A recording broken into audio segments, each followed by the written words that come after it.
আপনি বর্তমানে জামাত ইসলামের নেতৃত্বে যে রাজনৈতিক জোট আছে তার একটি শরিক দল হয়েছেন। জামাত ইসলামকে দেখা হয় বাংলাদেশের মুক্তিযুদ্ধের বিরুদ্ধের একটি দল, বিরোধিতাকারী একটি দল হিসেবে।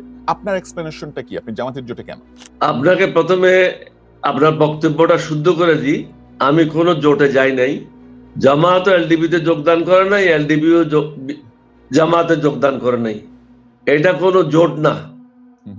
আমরা কতগুলি শক্তি যারা দেশে সুশাসন প্রতিষ্ঠা করতে চাই, ন্যায় বিচার প্রতিষ্ঠা করতে চাই, সকল ধর্মের জন্য সমান সুযোগ সৃষ্টি করতে চাই, চাঁদাবাজ মুক্ত বাংলাদেশ চাই, মাদক মুক্ত বাংলাদেশ চাই এবং সকল নাগরিকের জন্য স্বাস্থ্য সেবা উন্নতি করতে চাই।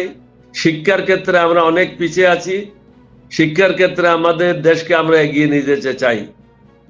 বিভিন্ন বিষয়গুলি নিয়ে আমাদের যে চিন্তাধারা এলডিপি, সেই চিন্তাধারার সাথে জামাতের অনেকগুলি মিল রয়েছে। আমরা যে একসাথে হয়েছি এটা হলো নির্বাচনী সমঝোতা, এটা কোনো জোট না। যেহেতু আমাদের মধ্যে অনেক বিষয় মিল রয়েছে, আমরা দিল্লি মোদির নেতৃত্বে কাজ করতে চাই না। বিগত 15 বছর মোদির নেতৃত্বে কাজ হয়েছে, এখন অনেকে মোদির নেতৃত্বে কাজ করার জন্য ঐক্যবদ্ধ হচ্ছে। আমরা মোদির নেতৃত্বে কাজ করতে চাই না।